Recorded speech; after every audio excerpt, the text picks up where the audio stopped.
same person until we establish you, as Lola Monroe now. All right. So I always read about how you say that when you were like 15 or 16, you were out on your own and everything. What exactly happened? Like, how did that come about? Well, basically, like, my family was more traditional. My background is Ethiopian and Trinidad. I was raised more. I was more exposed to the Ethiopian side of my family, and it was like a lot of personal issues that were going down in my household, which I'll talk about in my music more. And that's what I mean by, like, on this mixtape, I'm more like addressing critics or addressing a lot of things, not really exposing myself yet, as of yet. So I'll be talking about that more in my music. So you mean they didn't like the path that you were going down and what you were planning on doing? Yeah, and it was situations in my household that weren't right, that weren't supposed to be the way they were, and wasn't really good for me. So did you run away from home? I ran away a few times from home, and then at one point I was like, okay, I can't take this. I have to do this on my own. And I left.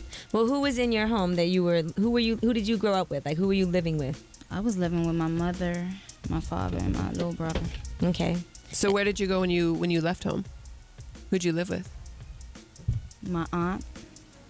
Left my aunt's house. Just got on my own, and then me and my best friend to this day, we were just hustling. She was making sure I was good. I was making sure she was good, and I came this far. Like, that's what I mean by my story is different, because my struggle, like, it was more like 15, 16, I'm on my own, and the person that was there was my best friend.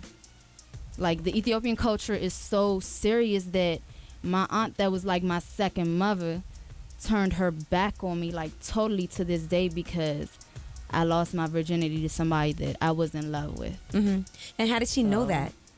She found out because I was on the phone talking about it. Oh, you were talking about it. She was I like, was what talking about it, yeah. And when you really love somebody, like, when you love somebody and that's family, and you have a genuine love for that person, and that's a child coming up, especially as a female, and knowing I didn't really have anybody else but her, you're supposed to be there for that girl. So she kicked you out after that? No, she didn't kick me out. She just called other people in the family, and wow. It was that serious that the person that was actually my backbone turned her back on me 100%. And that's when I made that choice. Like, okay, I have no one at all. I hadn't talked to my mother for like 2 years. Like, I have no one, so I have to make it. Like, I have to do this on my own. And it was that real. So what's your relationship with your mom now? Now, I love her. Like, I love her, and we're close again.